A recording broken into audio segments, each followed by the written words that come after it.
Mapag-apalang araw muli mga kabigtami, samahan niyo po muli ako ngayong araw.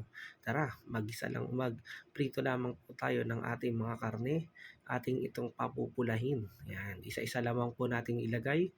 Yan, sabay-sabay na po sila dyan. Ayun po, habang piniprito po natin ito, mag-relax-relax lang muna tayo dahil itong menu natin ay saktong-sakto sa panahon ngayong araw na ito. At yan, pag ganyan na po ang itsura ng ating mga karne, ay baliktarin lamang po natin ito at ang kabilang side naman po ang ating papakulayin. Ayun po. Okay, pag ganyan na po ang itsura niyan, senyalis na po yan na malapit na siyang hanguin. Yan po mga kabigtami. Shoutout nga po pala sa lahat ng ating mga viewers dyan. Okay po, takpan lamang po natin. Okay, yan na po mga kabigtami. Pwede na po ito. Okay po. Okay, hanguin na po natin ito mga kabigtami at iset aside po natin ito mamaya. Okay po. Yan po, isa-isa lamang po nating hahanguin ng ating mga pata. Mukhang may idea ka na kung ano ang menu natin for today. Okay po. Okay, alisin muna natin yan at palitan natin ng pressure cooker. At isalin natin ang pinagprituhan dyan ng ating pata. Okay po.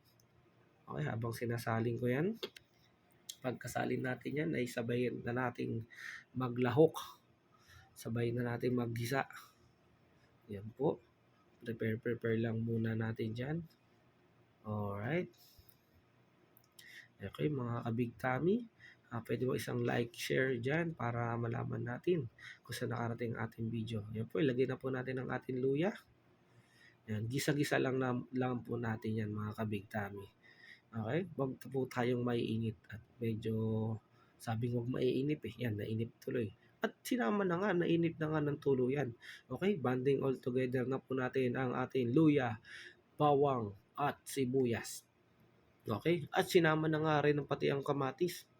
Sabing wag maiinip. Nainip na nga si Big Tommy. Yun po. Halo-haloin lang natin yan.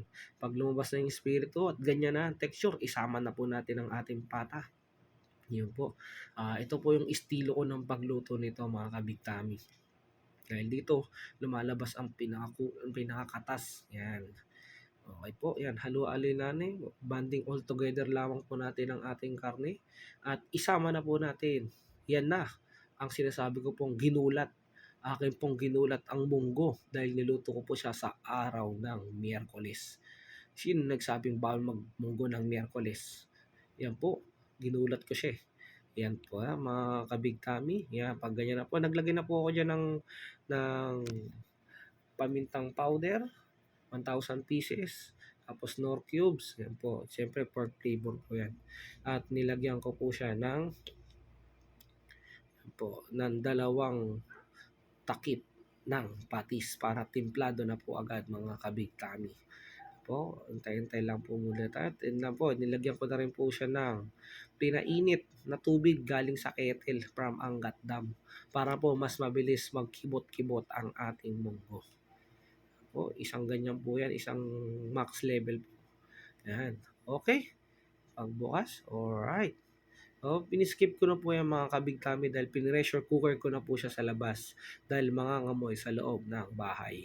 Yan po, ganyan na po ang tekstura niya. Ayan, yan ang panalo. Yan, malapot-lapot na munggo.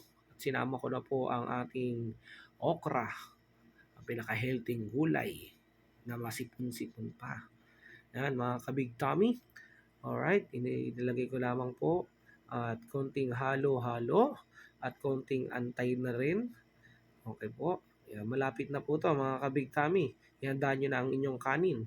Okay, pagkalipas ng mga ilang minuto, yan po, ready na to. Sinama ko na po ang ating, yan po, sinasama ko na po dyan ang ating isa pang magulay, pechay. Sa tutuusin dapat mga kabigtami, dahon ng ampalaya. Dahil itong available sa tindahan, ito na ang binili ko. Pero ampalaya, masarap po yan. Yan po, mga kabigtami, okay na to. Okay, alright, eto na, kakain na mga kabigtami.